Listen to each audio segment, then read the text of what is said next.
a problem here. And it's more than just Alvin streaming Punisher. When life begins to suck, who's reporting it? Luckily, you got two friends who you won't forget. Coming live, Alvin and Fran on survival. Laughing non-stop, case drops on a cycle. Louder than intrusive thoughts off an iPhone. How they make the world seem bright with the lights off. AFs, it might as well stay up. Lies being told like that dinosaur BS. Magnifying glass to the ground if they don't see us. Having the time, roasting your favorite pizza. Bougie ain't an option, it's the way. Taking to the grave, add moving to the place. You already know when they take the case. Laugh the pain away, it's affirmative. You know what I don't understand is why they never found it, the doctors. My son has had clean checkups every year since the day he was born. How could the doctors not pick it up? He might not have been tested thoroughly enough. Why not? Look, you got an HMO, right? Yeah. Well, there's your answer. I mean, HMOs pay their doctors not to test. That's their way of keeping costs down. All right, let's say Mike did need additional testing, and insurance says they won't cover them. The doctor keeps his mouth shut, and come Christmas, the HMO sends the doctor a fat-ass bonus check. Is that true? Possible. Not likely, but possible. You telling me that these doctors may have known what was wrong with my son and they could have treated him all along? Who knows? I don't know, John. Don't take this personal, Doc. Y'all a bunch of goddamn crooks. You don't know what you're talking about. What about that thing that you guys take? The thing? Yeah, that promise. What do they call it? It's called the Hippocratic Oath. More like the hypocritical oath. How's it go, Doc? I solemnly swear to take care of the sick, damn near dying, unless they ain't got major medical. Something like that. Hello and welcome to another episode of Affirmative Murder, the equal opportunity true crime comedy podcast. I am Alvin Williams, joined as always by my partner in true crime, Fran and Evans. Oh yes, wait a minute, Mr. Postman. Yeah, man, I'm the mailman. Can't you tell, man? Gonna post it. What up? The world is on fire right now. The heat of revolution is in the air, and it was caused by a young man from Baltimore. Yes. Luigi Mangione has been captured. You may know him as the CEO murderer, Assassin. the CEO assassin. Some people have been calling him the Adjuster. He was apprehended at a McDonald's in Pennsylvania. The McDonald's worker spotted him and decided to, pick up the phone, dial 911. Really, one of the first. There's been people with figures I've heard about in my life and in my time that have been of a great stature and taken the world by storm. But This kid has great potential to be, and whether or not this is good or bad, I'm not getting into that conversation. But he has the tension and the attention of like a messianic figure. Like he could really take this moment. And that's why I think they're gonna do their best to not let him get much camera time. I think that is a message that has come from the top down to anybody handling him, extraditing him from Pennsylvania to New York, the entire trial that he's going to go through. They're going to do whatever they can to limit his time in front of a camera talking, because he has the world's attention right now. In a very specific sector of the world, people that are waking up to class warfare and all of these things, people that have been awoken to class warfare for some time and seeing the disparity in how the pie is being split up amongst people. Mm-hmm. And he's a politically dangerous figure. I hate to compare him to people that I know had these same kind of labels on them, but like a Martin Luther King, a Huey P. Newton, a John Lennon, like a person who has a message and people are listening to their message. And those people, the higher ups, the FBI, the CIA, they don't like that. Oh, I see what you're saying. Okay. So gotcha. I'm not saying in a negative way for them. Yes. I'm not saying he's going to turn up dead in his jail cell, but a guy that's like, I was wronged by the medical care complex. And so I took matters into my own hands because these people make decisions that kill thousands of people in order to fatten their pockets. And I made a decision to end that corruption in my own way. That is not a message that those people want blasted to the masses, because whether you disagree or agree, you're starting conversations. So he's an interesting figure. He's going to be on t-shirts all 2025. People, the mugshots out. He's going to be like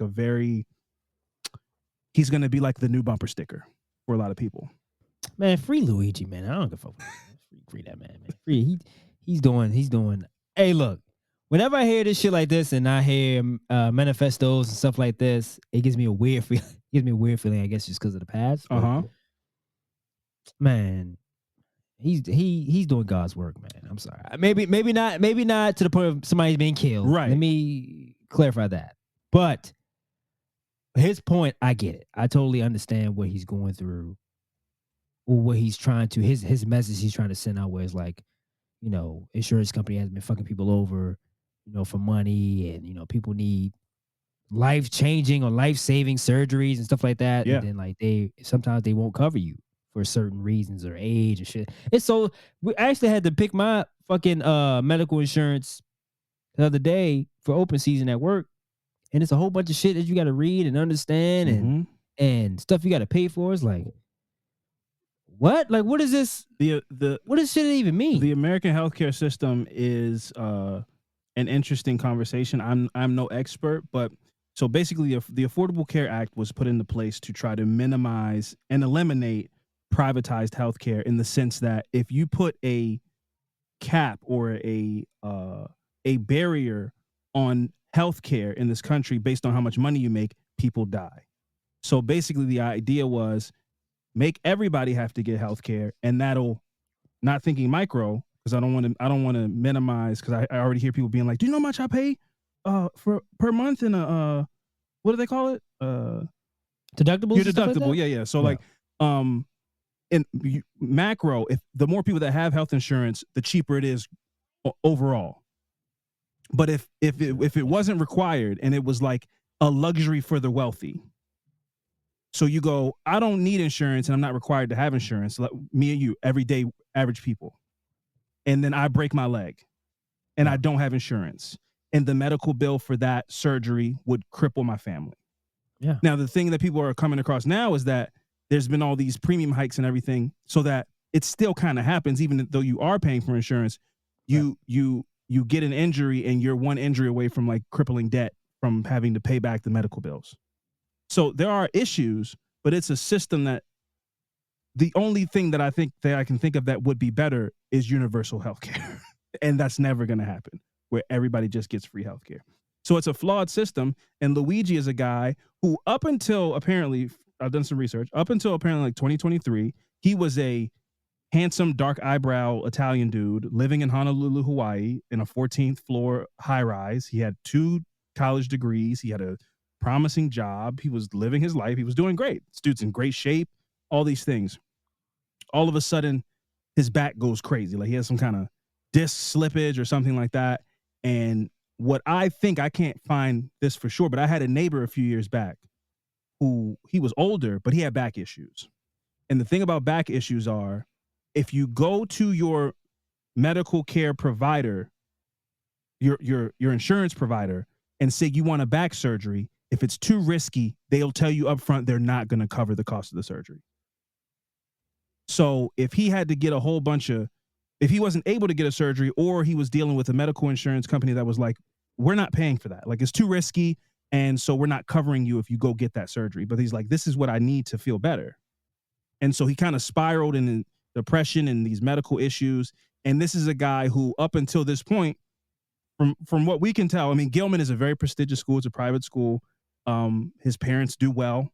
I'm not going to speak about what I heard they do for a living and all that kind of stuff, but like, they do well. This is a guy who's had a nice life.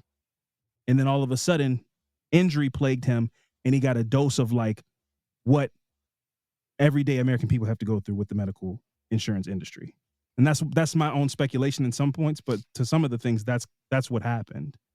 And so it's funny that, this wasn't some downtrodden guy who has had enough of the society. This is kind of a guy who had all the means to have a nice life, got a taste of one fucked up system, and was like, I'm tearing this whole fucking thing down. Yeah. So I think that's interesting, whether you agree with that or not. Like, as far as him being the messenger, I know they don't want him in front of a camera. That's the only thing I can say unequivocally without a doubt.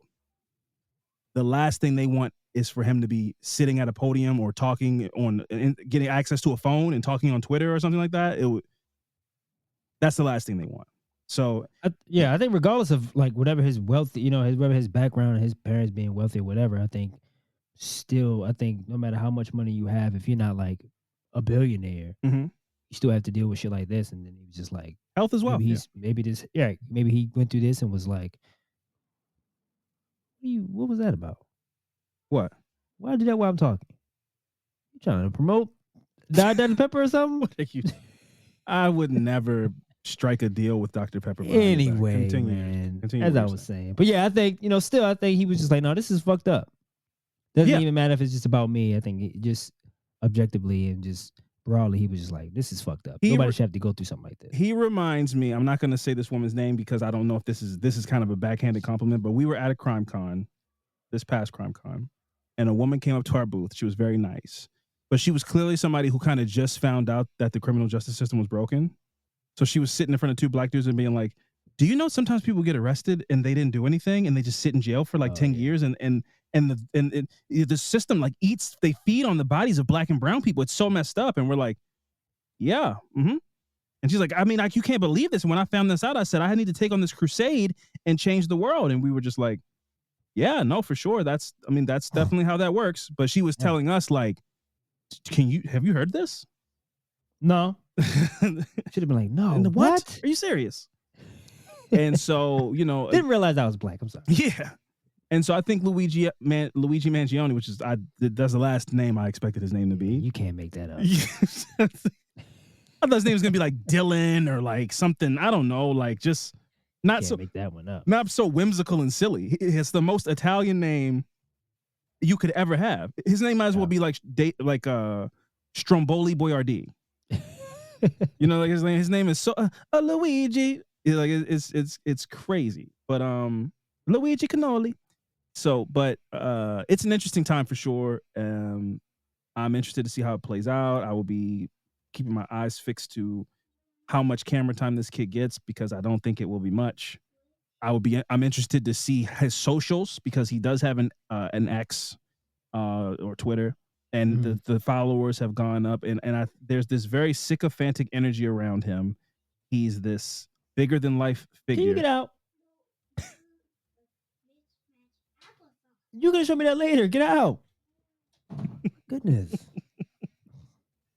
And I think that he has more power than he even realizes because he's been on the run. Unless he has a phone, I don't know if he realizes how much he's taken the world by storm. And so that also makes him dangerous.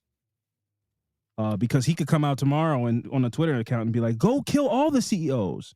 Well, CVS, all these companies like that, they took their employees' bios off of the site. Yeah, I'm not surprised. The people are scared, man. I mean, hey, good. Yeah. He got them shaking. He got them shook for sure. I don't necessarily agree with domestic terrorism, but I don't agree with them. Let's be clear, because I don't want to start talking crazy on this podcast. Yeah. I don't agree with domestic terrorism at all. But asking nicely and protesting and voting hasn't sent a message to a lot of these CEOs. And if there's going to be something that makes them go, maybe we'll think twice before we raise the price of insulin, or maybe we'll think twice before we lay off a bunch of people during the holiday season so we can give our upper tier CEOs and our investors a big bonus or something like that. If there's something that'll make them think twice about those kind of things, I can't be mad about that because that's what affects the everyday person. Yeah. So yeah, like I said, I would be keeping an eye on this. Luigi Mangione, a figure who came in at the tail end of 2024 and kind of put his stamp on it as maybe the most memorable part of 2024. But in other news, before we get to the affirmative murder this week, a broken clock is right twice a day, Fran. Okay. And your girl, Jaguar Wright, girl has once again pointed in the direction of some smoke. I don't necessarily know that there's fire, but she's been ringing the Jay-Z bell for some time now. And now Jay-Z is involved in a civil matter he's basically in a fight with a lawyer who represents victims in class action lawsuits and things like that of domestic violence. And one of them has been in the Diddy mess, which we're due for an update on all of that too. apparently he's running the prison like Kingpin. But yeah, Jay-Z has been accused of sexually assaulting next to Diddy, a 13-year-old girl after a 2000 Video Music Award concert. I read the story. I'm not going to give my thoughts on the validity of it, but there's nothing. He's not been charged with anything. This is all civil, so there's nothing like evidentiary that's really available, or maybe even that exists. This could all be bullshit. I don't know. It could be true. It could be bullshit. I don't know. But it is interesting that Jaguar Wright has been speaking bad about Diddy. She's been speaking bad about Jay-Z. Just a month ago, she went on Piers Morgan. Maybe 2 months, she went on Piers Morgan. You came at me maybe like a month ago about Jaguar Wright. Now all of a sudden what? You didn't let me finish. You don't even know what I'm gonna say. Okay, go ahead. No. What was that? All of a sudden, now what? All of a sudden, now what? No, because I said a broken clock. I said a broken clock is right twice a day. Oh, okay. I'm not saying all of now. I believe that Jaguar Wright is the oracle. That's what it sounds like. That's not what I'm saying. That is. She still says some loopy shit, and you know that. But Jaguar, you know that, and you sitting up here backing this woman up. I'm not. Whoa. I need you to relax. Bro, with your you started this whole thing language. with Jaguar Wright. I started this thing with your girl, Jaguar Wright. That's not my girl. Has been speaking about Sean Carter, the two Seans. She's been speaking about the two Seans for some time now, and then this comes out. And again, this could all be bullshit. You know, this could be a money grab. I don't know, but she, according to the internet, there's some crazy things around this. Everybody's looking for Hollywood to crumble. I do have some thoughts on, I'm not going to get into them on this podcast because that's not what we do here. I just think it's interesting that apparently only black men in Hollywood are these monsters who do these things. Like, it just feels weird. It's hip hop based, and it just feels weird. Like, nobody else throws parties. It just feels weird that they keep, you know, all these people that are from the 90s and made their, I don't want to get into it, but my point is, I do think that we should hold space for facts and truth and objectivity, because as we saw, not to bring it on to other people, but the label of a pedophile is a hard one to escape from, and you cannot just throw that on people flippantly, because sometimes some stuff you just can't recover from. So I don't know Jay-Z. He's not my friend. Jay-Z's not one of those people. What do you mean? That would be a hard time for him. If it's true, I mean, if it's a lie, I don't think it damages him like it will most people. He won't be barred from barbershops in like Black America, but I don't think Jay-Z can walk into the rooms that he walks into now, as far as closing $50 million deals and being on boards of companies and stuff like that with a scandal like this. That's my opinion. As a matter of fact, I would argue that that is the reason why these things have been happening. There's no question to me that Sean Combs is a dirty, rotten scoundrel who deserves to be where he's at. He's done a lot of terrible things. The reason that Sean Combs is where he's at is because he pissed off some people in some high positions and they pushed the button on him. And when you got a lot of skeletons in your closet and you're trying to sue us or take some money or get over on us on a deal, hit the button on him. R. Kelly, another person. I don't know what he did to make somebody push the button. Maybe he just wasn't valuable anymore, or they were trying to draw attention away from somebody else. R. Kelly did everything that they said he did and more. He's a disgusting person. Why does it always have to be? Why does it? But he was doing it for a long time. Why does it always have to be? He messed with some higher ups and he pushed the button on it. Why can't it just be victims was like, I can't sit here anymore and watch this dude live the life he lived. I want to tell somebody. That's fully possible, but my point is the victims were the victims for a long time, and I can't speak to when somebody should come forward. But people have been saying stuff about R. Kelly. He was able to skate past the sex tape, if you want to call it that. The girl was underage in that, so that's sexual assault. But that happened, and guess what? He put out a hit song, and everybody just moved on. So when he was no longer valuable, that's when it's like, okay, yeah, now these victims, we can listen to them, and maybe we should hear them out.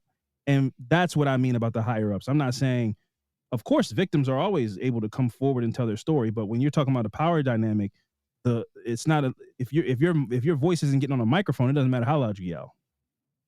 So there's all kind of stories about these people in positions of power who the victims did try to come forward, and people were like, "Shut up!" And then you get a little blip of a scandal, but it just goes away. They have handlers for that. They have, PR teams and fixers and all these things. And then once you no longer can do those things, or when you rub people the wrong way, now it's like, okay, well, let's stop protecting them because we no longer have a business investment in this person. They're our enemy now. So all the things that we kept from coming out, let's let them come out. Matter of fact, let's nudge them out. Let's push them out a little bit. Oh no, man, that sounds a little bit. That sounds down this conspiracy lane. I don't know. That's fine. All I'm saying is, I'm not disregarding some of the things that are being accused of Jay-Z, but here's a fact: New York City is about to get a Caesar's Palace, and Rock Nation is one of the people bidding to get that contract with a casino in New York City. That is a major move. That would very lucrative business. So if you're in competition, who else is bidding for that? And that's not to say that anybody didn't do anything or anything like that, but in a time like this, when you're playing these dirty espionage games, and maybe I watch too much Succession, but in times like this is when it's like, hey man, pull out that folder. Doesn't he have a weird case or something like that? Let's go ahead and ask one of our news publications that we own run that. This sounds like politics. It's worse than that, bro. It's economics. It's business politics. Yeah, it is. Business is politics. Politics is business. So listen, I went on a rant there. I'm not here to talk. I'm not here to talk about conspiracy shit and all this kind of stuff. I just think these are the things that are happening in the news, and I'm just thinking a little bit more than the headline. And sometimes I bring that to the podcast and get a little rambly. Anyway, I don't even know what the fuck I'm talking about. What we're gonna do is we're gonna. You know what I do when I see those headlines? What? I could care less. I gotta go to work today. I could care less about what these $1 billion people, these problems that these billionaires have, man. Whatever. But you have some level of thought on the headline. Of course I do. I mean, Jay-Z. like, what did he do it? Maybe, probably, but Jay-Z has allegedly the money. Allegedly, Jay-Z has the money to buy the best law team money could buy, and I don't think he's like, okay, sure, I'll whatever it is, I'll fight it. I'm gonna get the best of the best, and we can take it to court, whatever. Here's what I'll say, because you got me. You're trying me. How am I? What do you mean I'm trying? Let me just get this point out, and then we're gonna go take a break because I don't want to talk about this anymore because these mics are on. No, because you're not. No, So, you're not gonna get the last word. But go ahead. You say Jay-Z has the best. He can get the best lawyers money can buy, right? Jay-Z is very powerful, but there are people a step above Jay-Z, multiple steps above Jay-Z, who we don't know their names. But there's one person who was mentioned in some of these. Let me tell you what power looks like.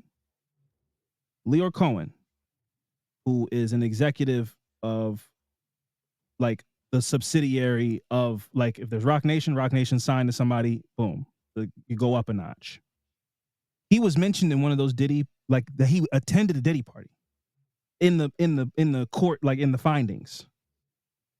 His lawyer did something, called somebody, and the district attorney that's on the case erased his name from the findings and publicly apologized for even mentioning his name in the suit. You never have heard of nothing like that, ever. That's what power looks like. So as much as power and respect and the regard I hold Jay-Z in, and he's a more powerful person than he is. His money's obvious, but there's always levels. And if you're in a battle with somebody who might be a step above you in the power and money department, they might not have your cachet. They might not be Jay-Z, but they don't care if you're Jay-Z. You're like, you don't have as much money as me, and you don't have the president's phone number, and you can make a call. And these are the kind of people, these are the things that people are dealing with. And sometimes you got some skeletons in your closet, and these people can just make it be the national news. That's all I'm saying. That doesn't mean somebody's not guilty of the things, but it's just something to think about. 2025, I don't know. I'm not going to keep going down these rabbit holes, man. I'm not a crazy person. I'm not some YouTube conspiracy theorist. These are just interesting things to think about and talk about, right? Or not. Or maybe they're not. I don't know. I don't even know what I'm talking about. I saw this on a Reddit thread. I don't even know. Hey, now you don't know. I don't even know. I don't even. Way to clean your hands and clean your name. I don't even know. So what we're gonna do is we're gonna take a quick break, and when we come back, we're gonna get into the fucked up shit that is true crime based. So stick around.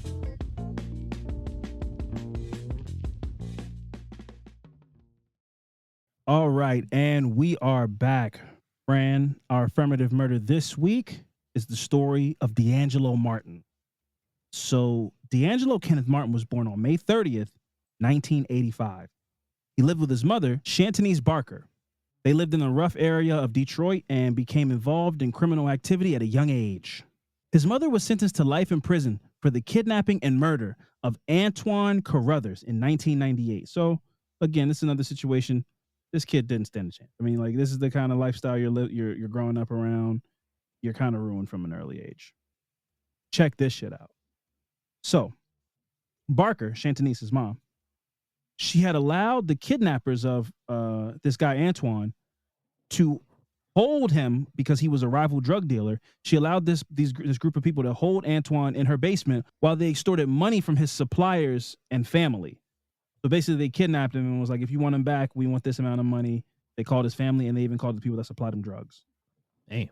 She brought food for the kidnappers while they burned the victim with cigarettes and heated nickels and stabbed him with a bayonet, which, to my recollection, a bayonet is like the knife that you put on the end of like a musket.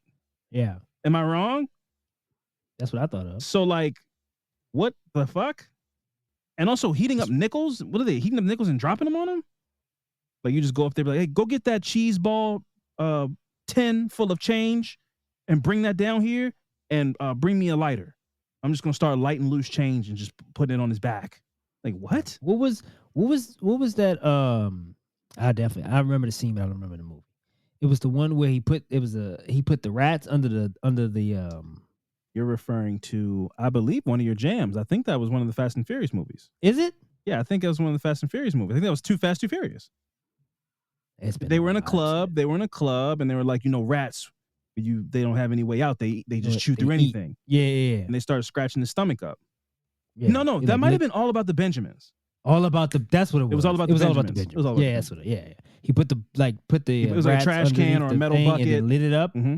To heat it up. I knew it was Eva Mendes. Eva Mendes is in All About the Benjamins and Too Fast, Too Furious. Yeah.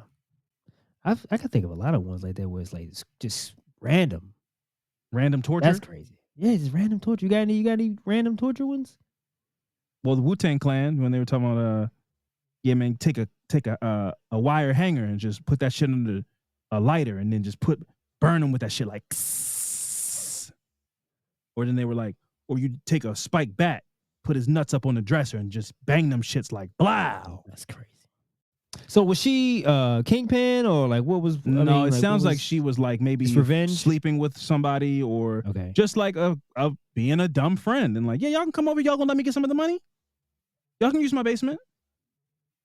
And she was bringing them food and stuff while they did their thing. She's like, this had nothing to do with her. I think in her mind, she's like, I just let them use my basement. I didn't touch anybody. But when you're an accomplice, they're using your place. If they kill somebody, everybody kills somebody.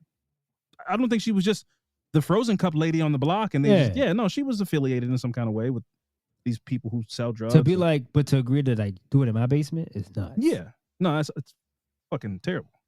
Hey, can we? Hey, we got Shantanese. Can we use your basement? You're like, Hey man, we got this dumb motherfucker in the back seat, man. Can we bring him over to your basement? Yeah, just come through the back door, go right downstairs.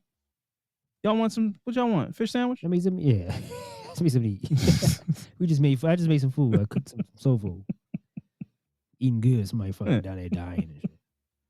Yeah, damn, Shantanese, what you put in this? What's this, smoked paprika? Yeah, so most people they bang their deviled eggs with a potato masher. I whip them. Usually like, please help me, please. Okay, yeah, all right. What's this? What is this? A cumin? Mm-hmm.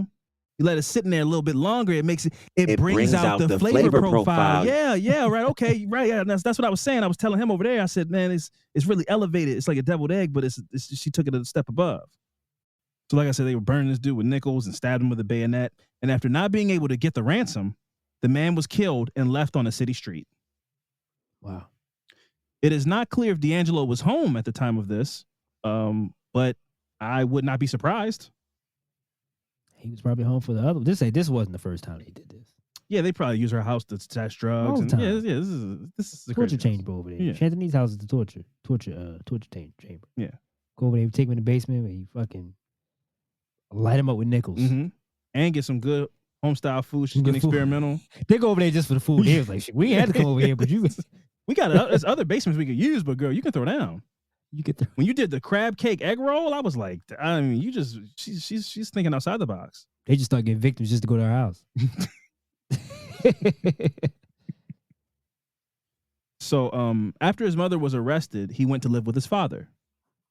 Martin graduated from Kettering High School in 2003. There are unconfirmed reports that he studied at Wayne University but never graduated. After the death of his father, he went and vacillated between living with his father's parents and being on the streets. He became an alcoholic and addicted to drugs, and he panhandled to earn money. He had several run-ins with the police and had convictions by 2009. So, 2003 he graduated. By 2009, he's a career criminal, basically. As a result of one of his convictions, his DNA was collected, and a profile was on file in the national database. So now you commit a crime, you flag, you're done. In 2012, his DNA was connected to a rape case. A state crime lab alerted Detroit police that a national database had matched his DNA to the evidence collected in the 2004 rape of Sylvia Sampson.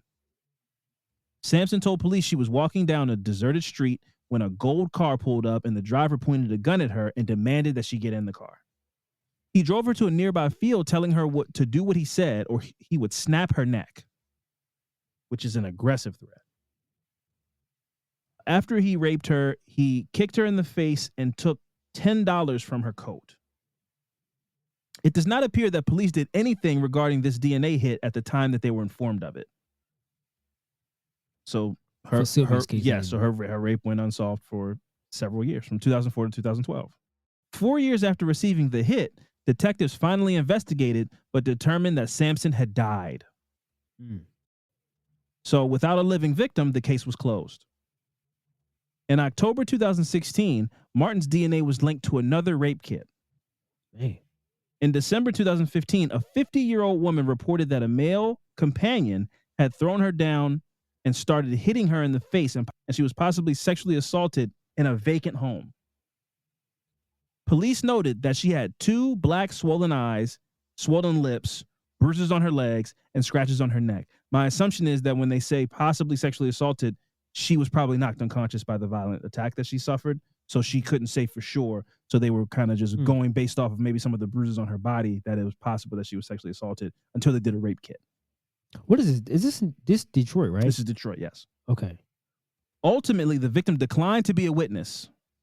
An officer even called her and tried to persuade her to cooperate, but she declined. In 2017, the crime lab linked Martin's DNA to evidence collected in a third rape kit. Wow. The specimen had been submitted by a hospital, but police could find no record of the female victim having reported the crime.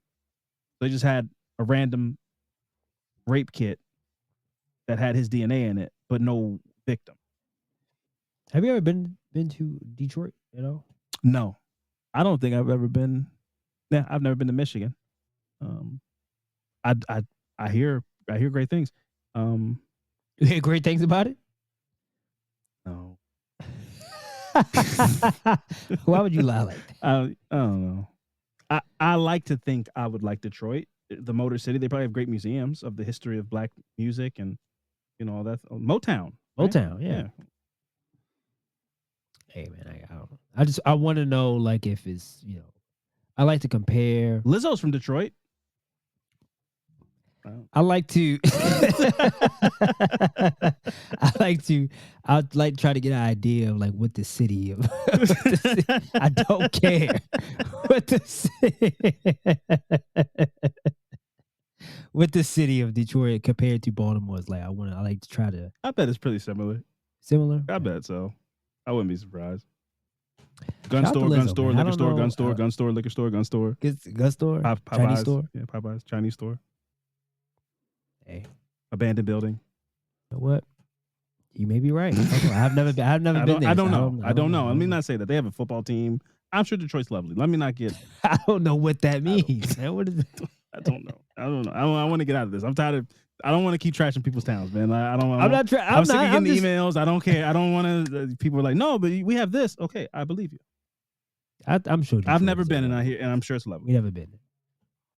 Like I said, Lizzo's from there. She learned how to play the flute, so they clearly have big musical influence. Okay. In February 2018, Martin lured Annette Nelson, who was 57 years old, to an abandoned house where he raped her and strangled and beat her to death. Her body was found on February 26, 2018. So a little bit later on in February. Yeah. She was found by Rudolph Henderson, who was a 43-year-old homeless man. Henderson dragged her body out of the house and onto the sidewalk and then flagged down the police. He don't know what you does, don't ever do that. That's crazy. Not that I need to tell anybody listening.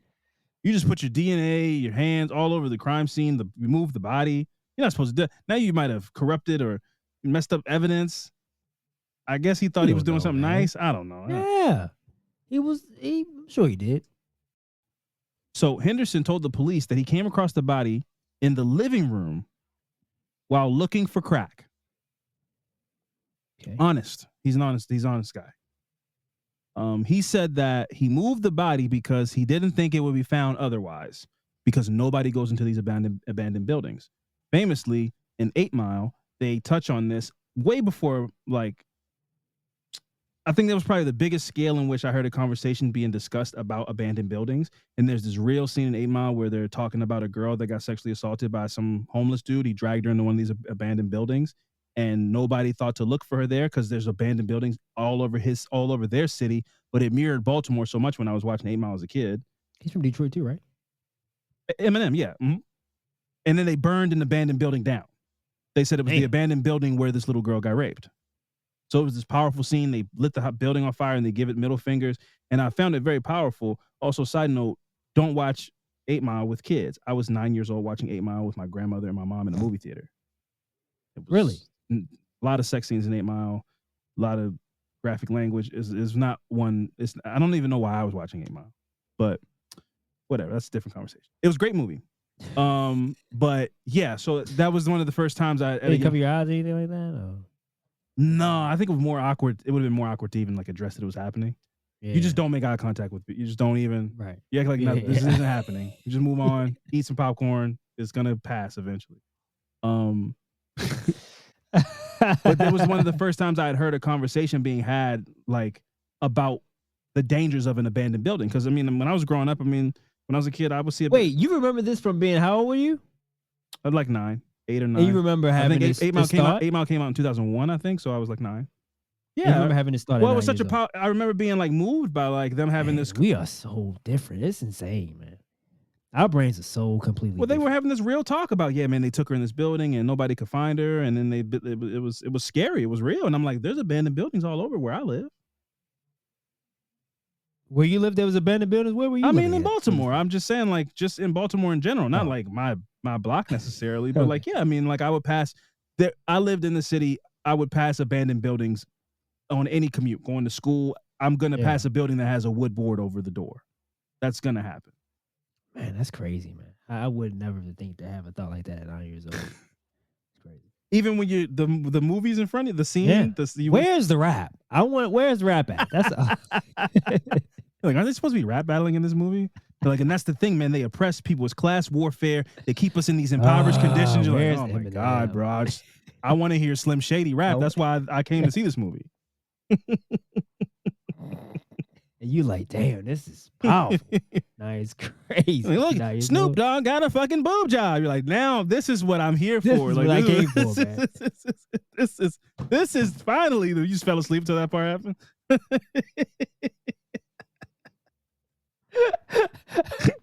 This is what I came to see. Here we go. This is what I finally came here for. Clarence Perez had He's like, rapping his I am white. I am a fucking bum. You're like, yeah, okay. Yeah. Finally, all that other shit, man, about economic conditions. and with all that shit. I don't care. Police ended up arresting Rudolph Henderson for the murder.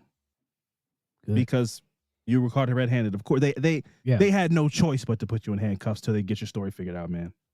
Henderson was released a week later after police uncovered a video that proved he was not the killer. Close. Because he was about to go down for that. They could have done an open and shut case.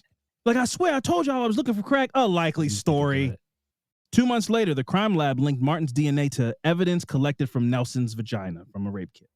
Wow. So, thankfully, Rudolph Henderson had already been released, but that just means the case was open until they got a hit on the rape kit, and then they had another lead. But in the months after the DNA hit, D'Angelo Martin had repeated contact with the Detroit police in his area. In September, he received a ticket for disorderly conduct by Wayne State University police and was arrested in Ferndale for lying about his identity. So clearly this guy knows that he probably has warrants out there. So when he runs into police, he's giving them fake names and impersonating people and all this stuff. So he's aware that the heat is rising on him. He was arrested in December 2018 on charges of repeatedly hitting his girlfriend in Southfield.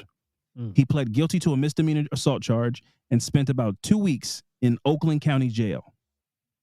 In March 2019, D'Angelo Martin met Nancy Harrison, who was 52 years old. Around that same age, too.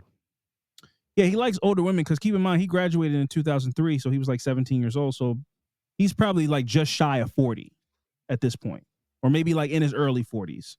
But he's been dealing with women in their 50s for years. Or dealing with them. They've been his target victim pool has been women that are middle-aged. The guy's name is escaping me right now, but the shopping cart killer from the DC area that we talked about last episode, or maybe the episode before that. This is a guy, he's down on his luck. He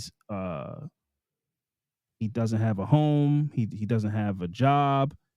And you can find a middle-aged woman who's stable, has a place to live, a couch for you to lay on, or a bed for you to sleep in, and you can try to manipulate her. Now, obviously, in some of these cases, he's just attacking women at random. But the women that he's dating women who I think, not to insult middle-aged women, but I'm saying I think that in his mind, he goes, I'm younger. I don't know. I don't really have a picture of him on hand, but if he's in moderate shape or something like that, he might go, what's the term the alpha people, the alpha bros use? I'm the catch. Yeah. She's older, but I'm like arm candy for her. I'm like a gigolo. Dudes will do something strange for a fridge full of food and a bed to sleep in. It's crazy. And a woman who's like maybe a divorcee or older and single, lonely? Yeah, lonely. Yeah, there you go. In March 2019, Martin met Nancy Harrison, who was 52 years old. After they did drugs together, he lured her to another abandoned house where he raped her and bludgeoned her to death. Her body was discovered on March 19th, 2019. At the end of April 2019, he raped and murdered 52-year-old Travisine Ellis after luring her to another abandoned home. All these abandoned homes, bro. That's what I was saying in 8 Mile. This is the conversation they were having. Her decomposed body was found on May 24th, 2019. So it seems like his pattern has ramped up. Yeah. These are getting closer together. Especially in the year 2019. In 2019, really, yes. Yeah. So I don't know there might have been some kind of triggering event or something that was a catalyst for him killing more. But yeah, it definitely ramped up in 2019. On May 6, 2019, Martin met a 26-year-old woman in a crack house and invited her back to his house. Once at the house, he raped her and stabbed her in the neck. Wow. What does his house look like? That's a great question. His house is subjective. Like this is the house that I squat at this week. This can't be. He doesn't have a house. Yeah, I have a hard time believing he has a house. His house look better than the crack house? Yeah, that's crazy. Listen, I just hang out here. I don't live like this. I have a nice colonial. You got a penthouse? Yeah. It's like, no, I don't think so. But do you think this has anything to do with like him being on the run, or like he know they're like on his back now, so he's trying to No, I do think some more? this. I don't or- think he. I think he hates. No? I think he hates women. I think he has a Single. compulsion, and I think he just is swimming in addiction to murder, drugs, and sexual violence. And it Yeah. now, and maybe at this point, 2019, he's kind of, once you don't give a fuck anymore, because if obviously he was giving people fake names and stuff a couple years prior to this, but I think Mhm. maybe something triggered him where he's like, if they're either going to catch me or they're not. So why would I deprive myself of what I want to do? I'm just going to do what I want to do when I want to do it. Okay. And it's a crime of opportunity because they're in these destitute areas. There's sex workers and homeless people in abandoned buildings everywhere, and people suffering and battling drug addiction. There's a pool of victims just everywhere you go. And all you have to do is go, which again, we've been talking about this for years. All you got to do is go, hey, you have an addiction, right? I have what you're addicted to back at my place. Come with me. It's that easy. When somebody's suffering from addiction, to get them alone. And not only are they alone, there's somebody who nobody's looking for anyway. Like, they're alone and nobody is looking for them in a lot of circumstances. So I hate to use this terminology, but it's like a free kill. It's like, I'm going to kill you somewhere that nobody comes to. Nobody's looking for you. And I'll just leave you here. They won't find you for weeks. And when they find you, they'll just chalk it up to being a hazard of your lifestyle. And they won't do much work to find who did this. This is the Grim Sleeper. Now, the Grim Sleeper had a house. You think that goes for men and women though? What if it's a woman doing this? What if it's reverse it? These traits are very, I don't even know if there's ever been a sexually motivated, like, spree killing woman. Women just aren't driven by those things to kill. Women kill for, like insurance. It's just different motives. Women are typically smarter killers. There's not like a crime of impulse. You want your husband's life insurance. That kind of stuff. Men are this violent and volatile and all this stuff. I don't know if there's ever been a sexually violent woman killer. It's just so crazy how it's like that though. Where men are like. Affirmative Murder is brought to you by Incogni. Every year, both the number and scope of data breaches worldwide are rising. According to the 2022 annual data breach report by the Identity Theft Resource Center, the number of victims has gone up nearly 41.5% from 2021. These data thieves are after your personal information, including your name, your aliases, your social security number, login credentials, home address, location history, online activity, and much more. And they're selling it to the highest bidder. And this is where Incogni steps in. Incogni reaches out to the data brokers who are out to purchase your information, and they do it on your behalf. And they request that your personal data be removed. Since many data brokers continue collecting your personal information even after they've removed it, Incogni also does its best to ensure that your data stays off the market by conducting repeated removal requests. This means that whenever a new record pops up on a data broker website, Incogni will automatically take care of that. That's what makes their yearly subscription especially advantageous. Incogni will continue to protect your data privacy for as long as you use the service. It's so easy to look people up these days. We're more accessible than ever, which makes us more vulnerable than ever as well. Incogni's out to protect us. And if you go to incogni.com, incogni.com/affirmative murder and use the promo code affirmative murder, you'll get 60% off an annual plan. Your data and your personal information are more valuable than they've ever been. Do what you can to protect it by signing up for Incogni today. Affirmative Murder is brought to you by Uncommon Goods. Spark something uncommon this holiday with just the right gift from Uncommon Goods. The chaos of the holiday season is here. And Uncommon Goods makes it less stressful with incredible hand-picked gifts for everyone on your list. All in one spot. Gifts that spark joy, wonder, delight, and that it's exactly what I wanted feeling. Uncommon Goods scours the globe for original, handmade, absolutely remarkable things. Somehow, they know exactly the perfect gift for every single person you know. And not only are the products great, but when you shop at Uncommon Goods, you're supporting artists and small independent businesses. Many of their handcrafted products are made in small batches. So shop now before they sell out this holiday season. With every purchase you make, Uncommon Goods will give back $1 to a nonprofit partner of your choice. They've donated more than $3 million to date. To get 15% off your next gift, go to uncommongoods.com/AMP. That's uncommon, UNCOMMON goods.com/AMP for 15% off your next order. Don't miss out on this limited time offer. Uncommon Goods. We're all out of the ordinary. Affirmative Murder is brought to you by Hormone Harmony. Could your daily routine be full of hormone disruptions? There are more than 1,000 hormone disruptors living rent-free in our environment right now.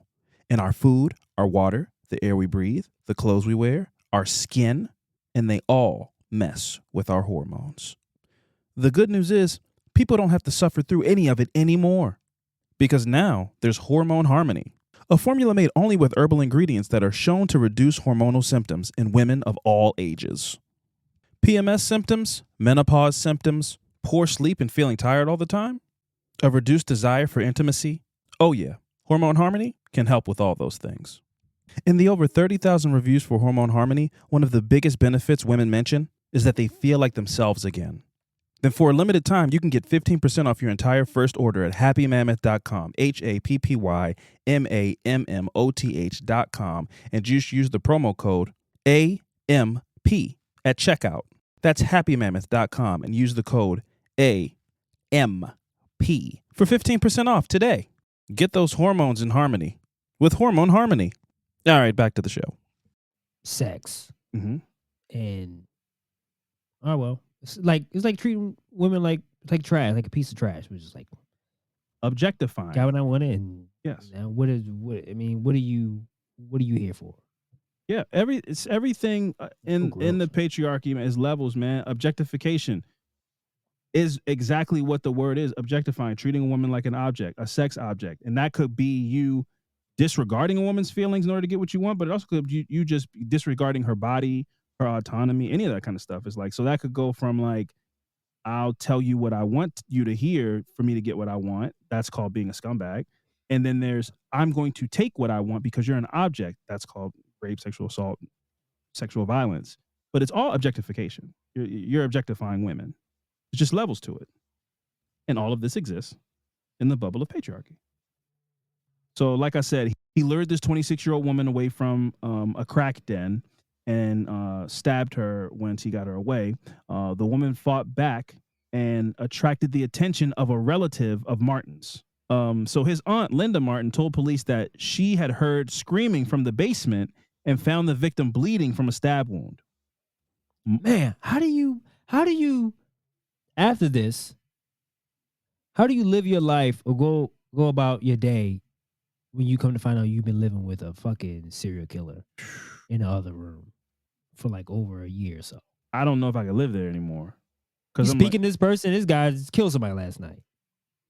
That's wild. I think about that a lot. Like, I work with a lot of people who like, I don't know what they do when they go home. Right. And if something came out tomorrow or next week, like, oh yeah, such and such person killed 40 people. They were all in his basement. I'm like, and every day I come there and like, man, you see LeBron last night, man? You know, right, laughing and high-fiving and shit. You're like, this dude is a stone cold murderer. Yeah. You don't know, bro. Some like the people that are really good at this shit are really good at this shit. Like they can act like nothing happened. Like Jeffrey Dahmer was a weird guy, but he would go out to the club and he just ate somebody and all this crazy shit. And he would be like, can I buy you a beer?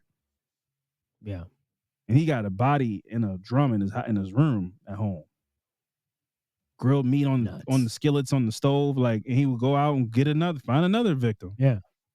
And be charming enough to bring him back.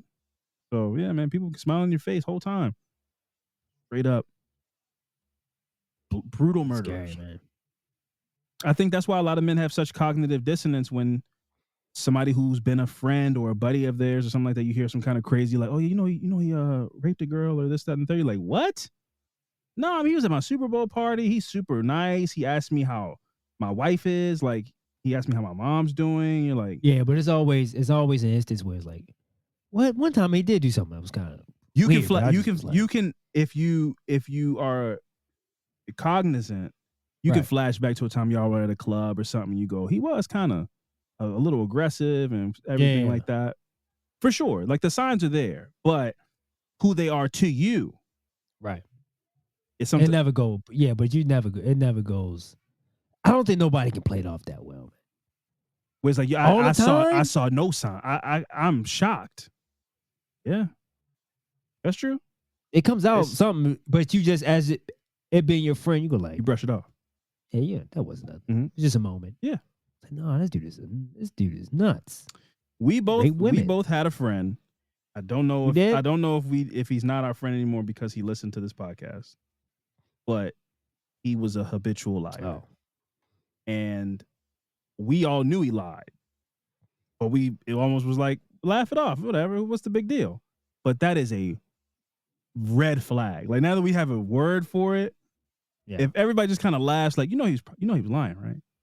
Like, he's never been there. Like, he doesn't like that. We would have conversations like that, and we just kind of let it go. But it's like, that's terrifying. Like, we should have been like, yo, he lied about where he works and all this. Like, that's not true. Like, why are we just letting this? So now that's not murder, but I'm just saying, like, right. Everybody is, when it's your friend, it's funny. It's funny, but you don't want to question it. You don't want to. Nah, it's like, because we're friends, man. I'm not going to blow his spot up. Like, I don't want to hurt his feelings. Like, let's let him live his lie. But I mean, if somebody being like, obviously you won't know that this person is murdering people, but like, if they get intoxicated. And they get aggressive and stuff. Aggressive and shit like that. That's different for sure. Lying's harmless. Yeah. If we're putting it in the context of that, lie all day. Yeah. Don't be coming to my house and I got my female friends over here, you grabbing them up and all this. Like, no, we're not friends anymore. Yeah. I'm not gonna be like, yeah, he was grabbing him last night. That was kind of crazy, but that's him. At least we shouldn't be. But unfortunately, there are dudes that are like that. Hey man, that's like, that's James. This is what he do. That's what he do. When the women get around, James get all touchy feely and aggressive, and we don't just let him leave with any girl. You're like, what? This is your friend? This is your friend? Yeah, we see him putting a girl in the car. We'd be like, nah, James, let her out. No, James. Like, what are you saying? This is real. There's women hearing this and being like, yeah, no, I've heard men excuse rape and be rape apologists all the time. That's just what happens. So he hit women, but when he get aggressive, we just say, yo, don't hit her. Yeah. He's always got to say that's his business. You know what I'm saying? Like, he never hit me. Like, what? No, that's crazy. So his Aunt Linda walked in on him in the middle of a homicide and called the police, but D'Angelo managed to escape before the police arrived. So now the spot is blown. Fuck all the rape kits and everything. You being a suspect or a person of interest. Now you're on the run. D'Angelo Martin was placed on a wanted list. On June 3rd, 2019, D'Angelo Martin dragged a woman into an abandoned house and attempted to rape her. So his compulsion was still controlling him even after that botched. Your aunt then found out who you really are, the monster you are. You still got this compulsion. Man. How do you not go like? Obviously, I can't put my head inside of a mind of these crazy people. But how do you go? That's not a wake up call. I got chill out. Yeah, like it snap you out of it or something. That's like, my favorite aunt, man. I hate that she saw me that way. It's like, no, this motherfucker's crazy. People that are crazy don't have thoughts like that. It's like if I was if I liked to party a little bit and I went over to my aunt's house and I drank a little bit too much and it's my favorite aunt. She watched me grow up and I got a little too drunk at the house and I like fell down the steps or like broke something in their house. I'd be that might be a wake up moment for me to be like, I should stop drinking, man. Like that's stop drinking. They all looking at me and talking to me crazy, like, okay, baby, well, you get home safe, okay, and it's gonna be okay. Get your life together. You're like, oh, damn, man. I just had a couple of iced teas. Yeah, you know what I'm saying? Like, that's my favorite. She used to let me watch Gargoyles over her house, and I'm over here breaking her shit up. Now she's looking at me. I'm like, I'm pathetic, man. I gotta get my life together. But that's not the same thing for a sociopathic murderer. Like, he's like, man, she saw me with the blood on my hands. I gotta stop. I gotta get my life together. I don't think they have revelations like that. But like I said, he was placed on a wanted list. And then not much time after that, he attempted to rape another woman in an abandoned building. The victim defended herself and stabbed him multiple times. Good. After leaving this failed attempt, he murdered 55-year-old Tamara Jones, whose body was discovered in another abandoned building. This is why 8 Mile had the lasting effect on me that I did it, and it laid the foundation for like abandoned buildings, bad things happen in them. And then as I got older, I was like, there's fucking abandoned buildings all over the city that I live in. Yeah. Now, abandoned buildings, the whole back of the building is gone. Like, it's like, you want to talk about abandoned buildings. Baltimore, I mean, I don't never been to Detroit. But there's abandoned buildings here. The roof is gone. Or dilapidated looking properties. There's no floor. Like, you walk into the first floor, you just the basement. You can see down into the basement. There's no floor. And there's something where like the tree is growing from like, it's been like that for so long that the tree is growing from outside the house, but it's like roots have went under the house and growing. It's coming through the house. It's tree in the house. It's a tree house. It's a tree house. No, shit is crazy. And then they'll be like, you can buy this house for $1. What the fuck am I gonna do? That program, I understand people trying to do some shit, but like, what the fuck? This is gonna cost me $800,000 to make this house livable. Right. And you got to buy like 4 of them. You can't just buy one of them in the middle of like 5 on each side. Like, buy this one house and make it nice, and then it's a bunch of tree houses around. Block, the whole block is all fucked up. No, they trying, man. I mean, they. I just saw some recently where I think an old strip mall is being the redevelopment has kicked off. It's like $100 million, some type of redevelopment. So I mean, they trying, man, and it's gonna get there. Johns Hopkins is is doing his part because the street my parents used to, my dad, my mom, and my grandma used to live on doesn't even exist anymore because Johns Hopkins built that. Johns Hopkins sits on that now, so they're trying. Yeah, well, these programs are direct contributors to gentrification, and I know that's like a bad word to some people, but like, if nobody's gonna come along and fix the neighborhood up, some group of investors is gonna get together, buy the block up, and make it cheap, nice looking modern houses. Like, that's just what's gonna happen. Like, I would love it if they kept it black and built gardens and things like that. That hasn't happened, and it's not gonna happen. Like you said, if you got to buy 4 of these houses, you can't just buy one house. You got to buy 8 houses. Right. So where are we gonna get $30 million to renovate this block from? Exactly. It just isn't gonna happen. Right. That, or we going to get some D'Angelo Martins that's just gonna. It's not just gonna change without us or whatever to do something for these. Because I mean, like, there's blocks we go in the city and it's the whole block. It's like a damn ghost town. Yes. It's just like houses. These kind of things are happening in those houses. Right. So it's like nothing isn't the solution. Because if you do nothing, then this kind of stuff will persist. Yeah. So, fires, death, drugs. Yes. Like, all that shit is not just gonna go away. So yeah, I understand the feelings around gentrification and moving people out, because this is what when I said Baltimore is like Detroit. Like, I've never been to Detroit, but I can picture when I'm hearing this story, I can picture Detroit. They drive down the valley of these neighborhoods. They move you out, then they change the bus line, so they put you out in some other part of town, and then you can never get a bus back to that part of town. Then they buy it up and make it nice. Now you can never get back there again. That's what's happening in Baltimore. But it's either the flip is happening. Exactly. But it's either that or nothing. And it's a dilapidated, terrible neighborhood where crime and violence festers. Yep. So it's hard. Like, I don't like hearing stories like this. But this is what happens when a 40 city blocks are left. It's abandoned, and there's no industry and no jobs. Yep. This is what happens. The worst of the worst people find a way to thrive.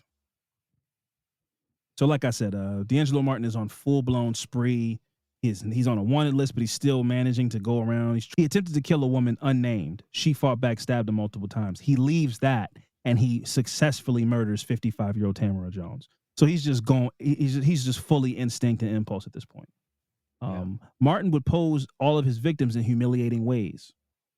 He also left condoms containing biological fluids near each crime scene and stole a sock from every victim. D'Angelo Martin was arrested on June 7th, 2019, at a bus stop in Detroit.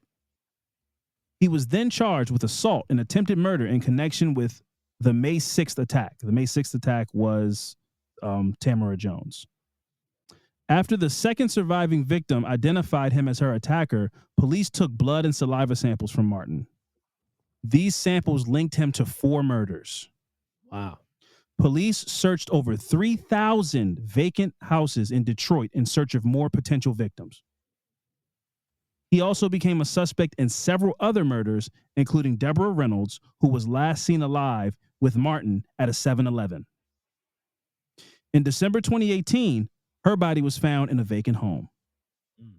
In December 2019, his lawyer filed a petition for a psychological examination, which found Martin to be sane and subject to criminal liability. You're not wrong, man. Exactly. You know exactly what Not enough wrong that he didn't plan out and do all these, like, there was intentionality with his crimes for sure. In September of 2022, D'Angelo Martin pled guilty to the murder of 4 women and 2 counts of rape and sexual assault. As part of his plea deal, instead of receiving a life sentence, he was sentenced to 45 to 70 years in prison on October 6th of 2022. Man.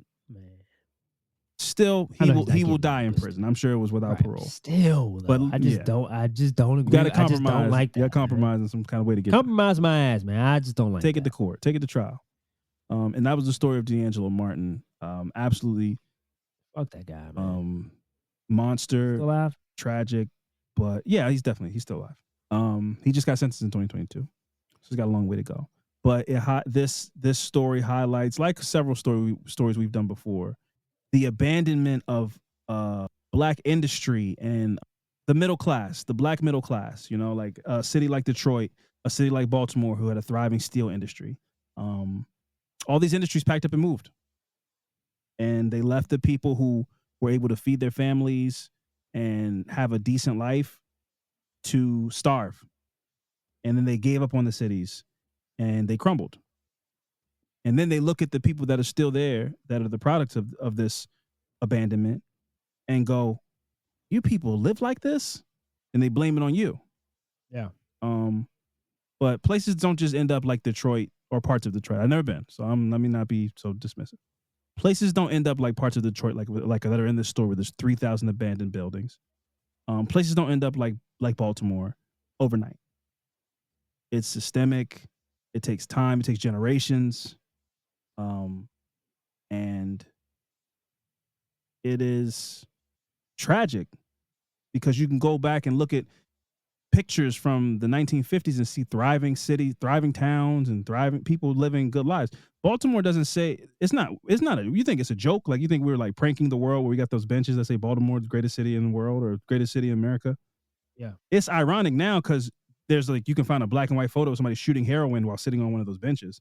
But once upon a time, those benches looked nice in a nice neighborhood, and it used to be green. Yeah, like it was real. Like they weren't just like, it wasn't just like a funny thing. Like, oh man, yeah, Baltimore, greatest city in America. That was, people had a reason to believe that. Like the middle class was thriving. People had jobs. You know, the cities were doing well. And in some ways, Baltimore City is still doing very well. I don't live in these neighborhoods. I live in a nice neighborhood. I live down the street from Gilman, where the adjuster graduated from high school. These places still exist, but the threshold to entry is high, and they're sectioned off and they're gate kept. The nice parts are gate kept. So I'm sure there's parts of Detroit that are amazing, but I bet you could throw a football and hit an abandoned building from the nice part.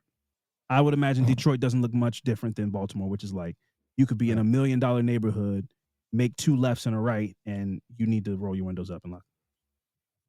You know what's crazy? When we were younger, you remember kids used to go, I'm from the city. Like it was a Isn't flex. that wild? Flex. Oh, you're from the county, man. You're a county bounty.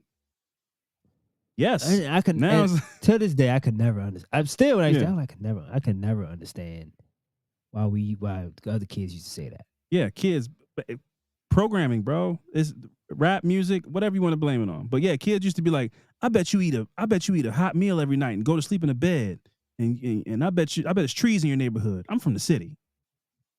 I live rough, man. And that was like you, and then I go, oh man, I am from the county. Like I feel bad. Like yeah, I feel bad. Yeah. It's like, living out in the sticks is like bad. It's bad. Living in a quiet place where there's no there's nothing going on. You don't never hear police sirens or helicopters or nothing where you're at. Nah, it's boring, man. It's just quiet. And I love that. That sounds great. Yeah. Peace? Yeah, but I love the sound of peace. But when I was a kid, it was like, this is embarrassing, man. I live in this quiet ass neighborhood, and where's the action? There's no freak parties happening in somebody's basement around here. which is great. to expand it to, because these might be regional terms. I don't know. I don't know if this is very Baltimore specific like terms, but it's the I'm sure it suburbs. could be, right? It's the suburbs versus city. Yeah, It's the city slicker versus suburban. That's the county. The county is the suburbs, and the city's the I'm sure city. it's the same. I don't know if people say the county like that though. Like the county is the suburbs. True. Like, All the suburbs. yeah. So just to expand it a bit in case people didn't understand. The suburbs. But I don't know if Detroit has a suburbs part. I'm sure they do. I'm sure they do. But this clearly wasn't that. So the area in which D'Angelo Martin was thriving and getting off a lot of the violent sex crimes that he was doing was a part that has been abandoned. You know, the Motown that we know now, the motor industry being, you know, leaving Detroit and Detroit falling apart and not having a backbone for people to thrive and have a career. These things happen. Industries leave and the cities suffer for it. So, yeah, man, this was you know, even though it's Detroit specific, I really felt a lot of where I'm from in this story. So rest in peace to all the victims of D'Angelo Martin, and his mom being a terrible influence is no excuse, but yeah, I mean, there were people being tortured in this guy's basement when he was a kid. So he never really stood a chance, you know. Who knows what he saw coming down the steps and peeking through the banisters and right. You know, I see a lot of. I put in just like Detroit vacant homes in the city. Mm-hmm. I see it's more. Baltimore is more townhomes. A lot of connected, yeah, like a lot of connected. row houses. These are a lot of single family. Like these are huge houses. Yeah, that's a very Midwest versus East Coast thing, because like most East Coast cities, Philadelphia, Baltimore, DC, it's a lot of row homes and brownstones and stuff, like a lot of connected homes. So yeah, so that was the story of D'Angelo Martin. Before we get up out of here, Fran, I'm gonna I did a lot of conspiracy talk at the top of the show. Recommendations corner. I watched the Jamie Foxx special. You told me this, and I did a speed sim watch it. But I do have some thoughts. Go. So, I think that this was. I like to think Jamie Foxx is better than what I saw. This was choppy. I think it was poorly produced. I also couldn't tell. I think it was supposed to be like a one-man show, but I think he leaned more into telling jokes, and I thought the jokes were kind of outdated. And also, he leaned on a lot of the tabloids. Like a lot of the tabloids made people think he was going to have this moment where he told the real and exposed Hollywood. And no, he just told a couple of bad jokes. And as somebody, we did a 4-part P. Diddy dive on this podcast. And I personally, I can't comb through all the archive. I used to go to sleep listening to Foxhole radio clips from his radio show. I've told you this. I've heard several stories where Jamie Foxx is like, "Oh yeah, I used to follow P. Diddy around with a camera. Me and him I used to have parties. We used to have competing parties. I would see who could have a better party." And to watch him use because you know basically Hollywood got Black Hollywood specifically got like a PR pamphlet, basically like, this is what we're gonna say. Marlon Wayans, Jamie Foxx did it. They're like, "Oh, I left the parties early. Yeah, like I don't know anything about that. I used to be like, I don't know, it's getting a little freaky around here. Let me go home." So like, you don't get to say it. That's not what I heard. Exactly. I've heard you tell stories where you're like, "Oh yeah, I was at the P. Diddy party having sex." Yeah, you've said that out of your mouth. So you don't get to, now that it's hot, be like, "Oh, I don't know nothing about that. Yo, P. Diddy's crazy, right? I was sick and I was you know, you do see that tunnel. I thought I saw Diddy with a bottle of baby oil. I don't know if I thought I was going to hell." You don't get to make those jokes when you are kind of in the universe, right? It's nasty. It's the same thing of Meek Mill being like, "Yeah, man, no Diddy." Like, nah, you don't get to can't pull that card. You don't get to do that. Like, you don't get to do that, because now you look like Snake-ish. And I'm not saying Jamie Foxx. You're trying to clear your name. Yeah, exactly. That's this whole, and I don't want to be controversial. The whole Jamie Foxx special felt like he was trying to, like, he's in a spot, because I've given my thoughts about, like, Jamie Foxx should be highly regarded in Hollywood, but something's off. Like, he's doing a lot of Netflix shows, and his cachet is dipped. And this felt like hey, y'all, remember how much y'all love me, man? Like, it's me and Black people in church. It was very like, and God, and like, It felt like a redemption. I want to get some redemption. I want to get some favorability. It felt like a PR stunt because the jokes weren't funny. He did a long Wesley Snipes impression. It just was like Jamie Foxx doesn't know what's going on. It was out of touch. And there was this element, Fran, that I thought had a lot of potential where he was talking about his humanity. Like, I thought, like, I'm Jamie Foxx. How could I be sick? This can't be happening to me. I'm Jamie Foxx. And I thought there was something that could be good there, but Jamie Foxx doesn't want people to know who Jamie Foxx really is. So everything was surface level. We don't think Jamie Foxx really got cloned. Why are you spending so much of this special making jokes about you being cloned? We don't really think that. What happened, man? Talk about your family. And when he would start to go to those points, he would go back into the jokes. Mike Tyson has a one-man show. I really think you would love it. It's called Mike Tyson Undisputed. It's the gold standard for what a one-man show should be. It was funny. It was real. He used the TV in the background to play clips and shit. Like it was all choppy. Jamie Foxx you would forget it's a one-man show, and then he'd put a clip up or something on the background. Or his daughter would come out and sing a song. Like, it all was very choppy, and I thought it was poorly executed, and we all thought he was going to talk some real shit, and it was just a couple of Diddy jokes, and he moved on to, like, mediocre comedy. What did you think? I agree. When I watched it, and I skipped through parts, and it was like, it seemed like I didn't really miss anything. No. Skipping through it. He just kept saying the same thing. It was kind of the same thing, and it was like there was a lot of parts in this. Was it a stand up? I don't even know. Was it categorized as a comedy? I think it was a special, but I think it was like a one man. I think he would call it a one man show, but it was a comedy special. It was a comedy special, and it was and if I'm putting it if I'm categorizing it as that, it was bad. Okay, because that's how I looked at it. I thought it was a stand-up comedy special, but a chance for him to kind of tell like a tell-all type thing. Right. So when I watched it, it was a lot of. Now I'm not saying he went through a lot. He almost died. Of course, I don't want to disregard that. Right. He had a stroke and his brain was bleeding. That happened. Right. But I feel like there's a. He could have did that on the podcast, though, right? He could have did this. He could have. You know what he could have did? He could have. Instead of doing this terrible thing, like you said, he could have done this could have been an interview with Gayle King. Yeah. Or something. It could have been, right. It could have been an interview or something like that. I was like, I don't know.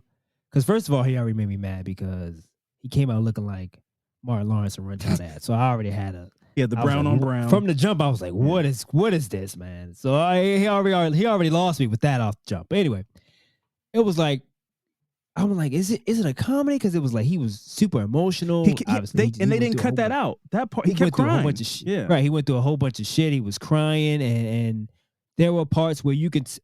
I don't know anything about producing a show or anything, but there were parts where you could tell they muted the whole room. Right. At least that's what it sounded like. At least to me, it was they muted the whole room, so there was like this.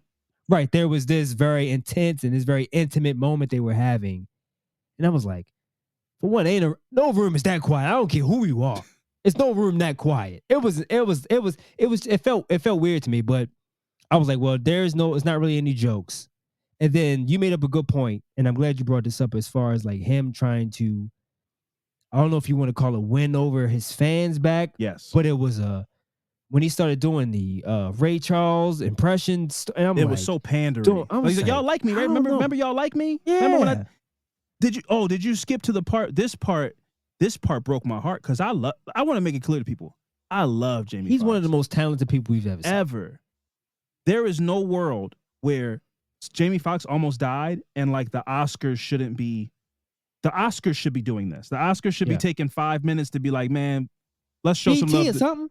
That's why I said it feels like something's going on that he's trying to like clean up and get people to fall in love with him again, because there was a moment in this special where for like 10 minutes he was like, man, remember I was in Django? He had like this TV screen behind him. Remember I did this movie? I'm like, why are you giving yourself flowers? You're Jamie Foxx. You should not have to give yourself flowers. This shit felt sad. It felt sad. Like Jamie Foxx shouldn't be giving himself flowers, but I think something's going on where he's trying to get some mud off of his name. And I think this was a poor way to try to do it. Yeah. When he went, I left the parties early at 9:00. I left. Floor was slippery type jokes he was throwing around. Go, well, that's not. No, you that's didn't. That's not what I heard you say. So that's whatever. So if you're gonna come here and you're gonna, you know what you do if you're gonna come here, you what would have been a better special if he was honest, but he can't be honest right now. For him to come out and be like, hey man, listen, I had a lot of fun at Diddy parties, and he might be guilty of all that shit, and I saw some crazy shit at Diddy parties, but I thought everybody was on the same page. You can get some jokes off in that, if being real. I'd rather that than you lie and be like, nah, man, I left the parties early. I don't know nothing about that. But this P. Diddy dude, he's a freak. On like 4 separate occasions in that special, he kept making P. Diddy jokes about P. Diddy being the devil, P. Diddy. And it's like, bro, this was your friend. Yeah. And he went after Cat Williams. That was foolish. Yeah. Cat Williams has nothing but time. That's the wrong person. He has nothing but time. That's the wrong person. Now, when he comes up, he's like, well, Jamie Foxx, he is gay, and I know who his boyfriend is. Jamie Foxx doesn't, based on what I saw, this is like a rap battle type of thing. I don't think Jamie Foxx has the chops anymore to come back. Like if Cat Williams responds to that, I don't think Jamie Foxx wants to come back again and respond. Yeah. I don't know if anybody is. Cat Williams is one of those people like, even if I have some shit on him, I would go. I wouldn't leave. I would leave him. Leave it alone. I'm not going to touch it. Because he can go. Because he can go. He can go. And he can talk and talk and talk and talk. And make it sound like it's the truth. Yeah. So I don't. But yeah, man, it's just, I get it. It was, I'm sure people loved it. If you was there, maybe it was a different environment, a different feeling, different vibe to it. But just watching it, and when you said it, I was like, let me go check it out. So I have my thoughts on when we talked about it, because I did want to see it. But I don't know, man. I was just like, it was just weird. It just seemed like he could, like you said, could have did this in an interview. Right. And he reminded me of my barber, because shout out to my barber. I hope he never hears it, because he might hate me when I say it. My barber got sick a long time ago, maybe like 5 so years ago. And then when he came back, he lost weight and everything. And he was like, you'd have thought he was a preacher. Yeah. Everything was like very worshipy and gospel type stuff. And it was like that every day for like a year or two. Yeah. Like once you get him going, it's like, all right, man, I appreciate the word, but I gotta go somewhere. Yeah. I need these fresh cut and I gotta go. That's what it was kind of like that. Was like, I'm not saying that if anybody have a near-death experience where like they want to talk about it and praise God and be thankful, sure, I'm fine. But right. Like, that's what it reminded me of. But the way that it reminded me of it was that, but then he took that idea and put it into like a TED talk. Like none of his stories felt, I didn't feel him. Like it, even he brought his daughter out and they're singing a song and playing the guitar, and he's like, yeah, man, she brought a guitar to the hospital. You might have skipped that part. She brought a guitar to the hospital and would play the guitar for me while I was sick. And it's like, if you want to have this vulnerable moment, because he said he let it off, and this is how I knew it was going to be some like waste of time. He was like, yeah, my daughter, his oldest daughter, was like, they shut it down for me. They helped me out. Like they didn't let anybody see me like that. Let us see you like that. You want to come here and tell us how rough it was for you? I know y'all took some camera. Y'all didn't take any footage. You don't have footage of your daughter singing a guitar. You got the screen. You're doing this one-man show. You want to have these moments where it gets quiet and you say stuff, but you're not really saying anything. You just keep saying, like, it gets quiet. You're like, it was hard, man. Tell us about, like, let us in. But I don't think Jamie Foxx wants to let us. He doesn't want to really let us in. He just wants us to feel bad for him, love him again, and then put him in movies. Is what I took away from it. Like, you think so? Remember? I think, sure. I think it was a little bit of that, but also remember this person. This is how I want you. Yes. Remember this person at my highest. Yeah. But to me, that's contradictory to everything that he was saying about. Sure. I thought there was something great there when he was like, he said something like he had a physical therapist, and the physical therapist was like, you need to fight. You need to try harder to get better. This is your second chance. And he was like, I don't want a second chance. I like my first chance. I'm Jamie Foxx. And I was like, damn, that's deep. Cause like, you did it. Like we said, health is wealth, bro. Like he was Jamie Foxx, millions of dollars, success, women, all that stuff. And then bam, something bad happened to you. And now you can't walk and all this shit. There was something real there. But then his overall message kept going back to like, man, remember the movie I did? I was doing, remember Any Given Sunday? So it's like, do you want us to like be grounded and be thankful for having health, or do you want to be a movie star man? because that you can't do both, or you can, and it's clunky like this fucking special was. I thought it was very clunky. I didn't understand what the point of it was. Like, I don't know what the takeaway for me was. The takeaway for me was Jamie Foxx experienced something really tough. He doesn't want you to know all the details about it. Yeah. And I don't know if you're going. I don't know if that type of show you take that on tour. I feel like that's like a once intimate, like one. You do. He did it in Atlanta, so I'm guessing that's what you do at like wherever the shit happened there, or like your hometown or something like that. Yes. Yeah. So I don't even like know. I don't think he's gonna go on the road. I don't want to see him go on the road because, like I said, he was doing Mike Tyson impressions. I'm like, this is all 30 years old. Like, this isn't funny anymore. Yeah. Doing Mike, we get it. Mike Tyson has a list, but you know something? Mike Tyson has been vulnerable and real to people for the last decade. So he's so much more than a lisp. Like, that's what I mean. Like, it's so out of touch to even just be doing Mike Tyson. Oh yeah, I had a throat. I had a throat on Mike Tyson. Like, Mike Tyson is like really imparting real, like, letting go of your ego and spiritual. He's talking that shit. He's being vulnerable. Something that was not. That there was nothing vulnerable about that special, and that was one of the issues I had with it. On top of them leading with Jamie Foxx says that Diddy is poisoned him in the special. I'm like, okay, so he's about to get to it. No. I thought he was gonna get to it too. It was like a little bit. It was jokes. It was jokes. He was like, he was joking. I thought when he was like, yeah, they said P Diddy something. I was like, oh shit, is he about to like drop some like real shit? And I was like, nope. So they said P Diddy put me in the hospital. I know what y'all thinking. Did he? I was like, what the fuck kind of, this is a terrible joke. It was just a bunch of like, it was a lot of, and I for some, having this conversation makes me feel weird because I feel like I'm a hater.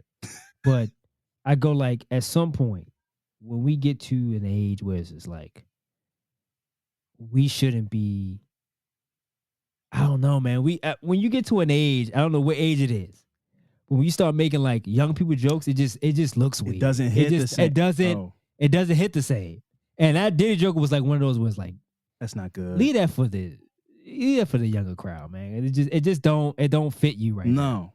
And that's what I mean. It was for me it wasn't good. And I feel like I can speak that way as somebody who admires Jamie Foxx. I think he's an incredible talent. To watch him put out something so devoid of soul and reflection and like it just all felt very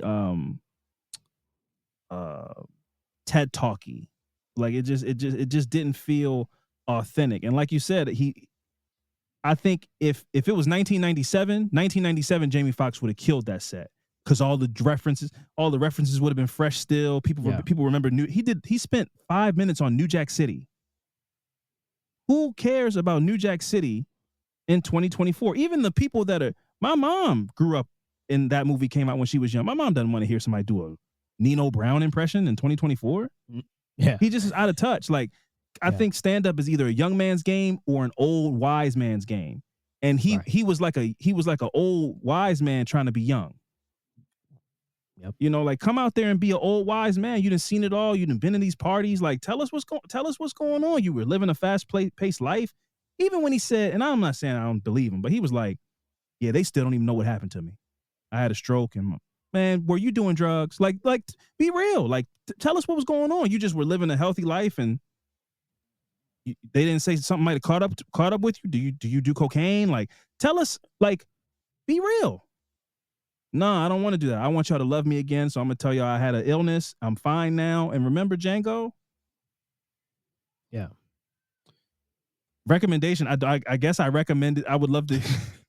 I would love to hear people's thoughts. Like, you watch it and tell me what you think, but I watched it and I just felt like, man, this missed the mark in a lot of ways. And it's none of the fucking, there is no poisoning. There's no moment. Like, there's plenty of moments where he gets quiet and cries, but none of it has anything to do with Hollywood or Diddy or parties or anything. It's just about him being sick, which he kept, anytime it got quiet and serious, it was like, man, I was sick. And again, I get that, but like, it's called what had happened was like, yeah, like what happened? I don't even know what had happened was. What happened? Yeah. Was you working too hard? Like, what was it? That's what I'm saying. Something. Like, you don't have any kind of did you learn something? All he learned was, man, I gotta start going to church again. That was all That was his big lesson. Like, I gotta get tapped in with God again. Am I right, y'all? I got a word. God is good all the time. I hate when people do that shit. Like, try to get black people to do stuff we know the second part of. It's so pandery. Like, it was a lot of that. Like, I don't like that. Like, just tell your story, man. Don't try to make us. Don't try to sucker us in like that. I don't like that shit.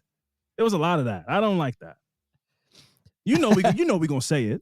Yeah. I don't like that shit. There's a lot of like, hey man, we love you, Jamie, and I love y'all back. Yeah. I'm like, what is this? Yeah. So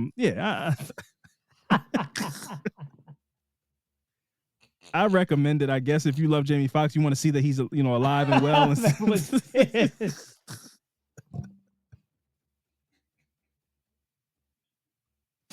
If you love Jamie Foxx, it's good to see that he's alive and well and stuff like that. So that's good. So that man was hot. I was like, what is this? What are you talking about? It's so funny him come from you because I know you watch a lot of movies and shit like that. But you do like while I was like, yo, what is happening? What is this shit about watching right now? One point he was doing a Denzel Washington impression. I'm like, man, what happened to you? Man, yeah, y'all gonna do this to me? He was doing Training Day references. Why are you talking about Training Day? Yeah, man. Yeah. Then last thing. Let's hear. Then he was talking about his dick because his dick wasn't working or something. And then he did a Def Comedy Jam. DJ hit the music and played They Not Like Us. I said, bro, this is the oldest man trying to be the youngest man. I said, this shit. About. Yeah, I was like, he said he was like, yeah, man, my dick wasn't working. And then all of a sudden it was working. I said, hey, Dick, man, what happened? He said, sometimes you got to pop out and show niggas. He started dancing. I was like, man, I thought I was about to see some irreverent, like real shit was like funny, but mature. And he out here having a goofball show. I said, they not like us. His dick was singing, they not like us. What are we talking about? All right, that's all. Watch it, don't watch it. I don't know. It's up to y'all. Yeah, man. I don't know. I'm still watching Penguin. I'm slowly going to get so to good. that. So good. I'm getting to that. I have children in the house, so I can't. You can't just binge it. I get it. Yeah, when Drew start running around, it's like, I can't. I'm here. But like, I'm here. You know what's funny about this show? And it's not even just specifically about this show. It's like, you know what's dangerous? What? If a man gets approval from his mom, that's the most dangerous person in the world. If your mom gives you approval, if it's like, I want to take it, your mom goes, go ahead and do it. I don't know who can stop that person. Hey, Fran, no spoilers. Keep that in mind. Okay. Keep that premise in mind. Because he's got some mommy issues for sure. He loves his mom. Yeah. Yeah. I'm like, because I saw that, I was like, damn, that just made me think. I was like, damn, you getting approval from your mom to do something? Mm-hmm. It's crazy so like that. Go out there and become the kingpin of the whole city. It's like, I will, ma. You're so beautiful. You're so beautiful, ma. That's a danger. You're the most gorgeous girl in the world, ma. My Goyle. You're my Goyle. No, Penguin. No, that's. I'm so jealous that you get to watch that for like. It's fresh for you. I just started watching. I'm about 5 episodes in on Silo on Apple TV Plus. Okay. I don't have that. Really good. Damn, I keep revealing myself. I run it up. I run it up over here. I don't know what to tell you, bro. Yeah. They need to get like a package for you or something. Yeah, they need to figure out some kind of bundle. They need to come together and do something. They need to figure out some kind. I need the first bundle. All of them need to come together as a conglomerate and let me get a deal on that. But Silo's really good. It's a sci-fi show. It's mysterious. It's a good sci-fi, futuristic type of show. I really am enjoying that. And have you watched The Madness? I'm sorry. Did you start watching that already? I watched 2 episodes. Okay. I fell off. I'm not gonna lie. It didn't hold me. First episode grabbed my attention, but it's kind of stalling. It's getting a little bit. I don't know how to describe why I don't like it, but I think I've moved on from it. Okay. But Silo. Silo. Okay. It's good. I'm not saying now Apple TV. Last time I checked, did you say it was a sci-fi or I just like? It's sci-fi. It's sci-fi. Okay. All right. It's sci-fi. Right. I think you would like it, but it is kind of slow. But I think you would like it. It's a good show. It's a really good show. So Yeah. So Jamie Foxx special. What had happened was, and Silo are two things that I've watched recently. I enjoyed one thoroughly. The other one I clearly have some feelings about. But I still love Jamie Foxx. I think his film history is one to be respected. It's diverse. He has hood classics, Oscar-worthy movies, Oscar-winning movies. He's great, but I don't think Jamie Foxx. I think it was sad to watch Jamie Foxx give himself flowers and be like, "Y'all remember when y'all loved me? Remember this? Love me again." It was so. Those are my thoughts on the Jamie Foxx special, and it was very disappointing because, as I said, we did the whole Diddy thing. We didn't outright say he did anything wrong, but like I played a clip. You played a clip of him talking about being at a Diddy party, and the shit was clearly a freak off. And so for you to come out and be like, "Man, I don't know nothing about that. I left at 9:00 before the baby oil came out," it's like, all right, well, sounds like you're throwing this guy under the bus now that it doesn't favor you, but you were the first person that when you wanted to have a good time on a Saturday night, I bet you called P. Diddy to see if you can come over to his house. So, yeah, little weird. That's a little weird. It's weird behavior. You know, some people will call that disloyal. Now, I'm not saying you need to be loyal to Diddy, but if you're going to condemn Diddy, then really condemn Diddy. Yeah, he was my friend. I thought he was cool. We used to have some fun parties and stuff, but I didn't know he was doing this shit. Yeah, that's okay. You can condemn him that way, but to condemn him in the way of being like, "Oh, I just went to the day parties. I would bring my kids and we would sing church songs and then I would leave." I never saw anything crazy like that. I didn't even know that was happening. That's not true. And anybody that's doing that, who there's pictures of you being at the party, I don't believe you. If you're gonna come out and condemn him, you don't get to just go, "Yeah, I went to the party, but I left early. I wasn't there when all that stuff was happening." You don't get to do that. We got to start calling people out on that. You don't get to do that because you were there. And I have a hard time believing that. Yeah, right. I have a hard time. Every man was like, "Nah, I left early." Yeah. Come on, man. Come on. Let's be real here. Let's keep it a bean. Like, stop it. Let's keep it a buck. Let's stop it. The Diddy party, whether you participated or not, because if we can even say the 8:00 party, there were still women laying on the table, like sushi women. You know, they had stuff like that, like naked bartenders. Like they still had shit. Even the surface party has some freaky elements to it. So don't make it like we were having Bible study and then I left before shit got weird. Like, nah, man, it was a little baby oilish before 2 in the morning. That's when you can start to make your plans. Like, okay, all right, if I stick around till 1, I'm eyeing her. Me and her been hitting it off. That's, you know, I might slide off into a corner with her later on in the evening. Let's not make it out like, yeah, I was there with my wife and we just had a lovely time and they had hors d'oeuvres and then we left. We can't let people get away with that. Because there's too many people that at these parties and everybody's acting like I didn't know this shit was happening. Yeah, man, that's what I'm saying. Like, no, y'all can't do that. Y'all don't get to do that. Either don't say anything, don't say that. Don't hit me with the scripted all of y'all on a text chain together, being like, "Yo, we just gonna say we left early." I think that's a good way to. I think that's plausible. If we all just say we left early, then they won't ask any further questions. Ask the further question. Yeah.